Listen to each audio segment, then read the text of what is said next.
Buti napansin agad ito kay Edu. So, totoo bang planado? Yan po yung topic po natin for today's video. Shout out po sa lahat ng Team EDSI out there na sumusuporta sa aking channel. Naway nasa mabuti po kayong kalagayan. So, ang topic po natin ay makikita naman po or mapapanood po sa maikling video clip. Ano na isisingit ko po dito.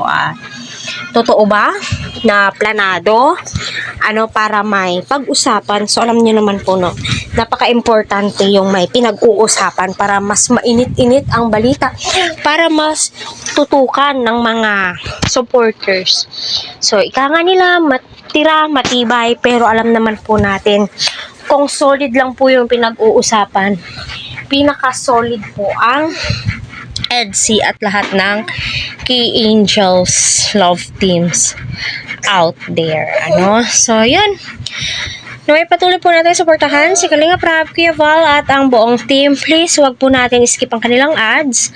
Para sa ganun nga po ay syempre, marami pa pong kababayan po natin ang kanilang matulungan at ang kanilang malingap. So, panoorin muna po natin. Sabi guys, kanina. Isa ka dito, malungkot ka ata. Hindi naman. Nag-uwi na sila eh. Nag-uwi na sila, papakain ka dito. So, anong masasabi mo kay Biancy Insan? Biancy, congrats sa bagong bahay na na-receive mo. Nga po, no, alam nyo, napaka-importante po ng feelings ng isang tao kung ano po yung totoong nararamdaman niya. Kaya nga sometimes sabi po nila na minsan kailangan mong kumustahin. Baka hindi po sila okay, uncomfortable po sila. So, sasaludo ka po sa ugali ni Rap, no? Kasi nilapitan po talaga niya ang kanyang insan. So, siguro nararamdaman niya, kasi lukso ng dugo po yan eh.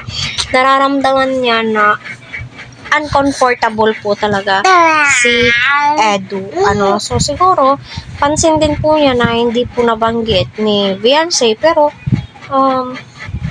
nag-sorry naman, di ba? Agad na naman po nag-sorry si Beyonce, kaya accepted naman din po yun,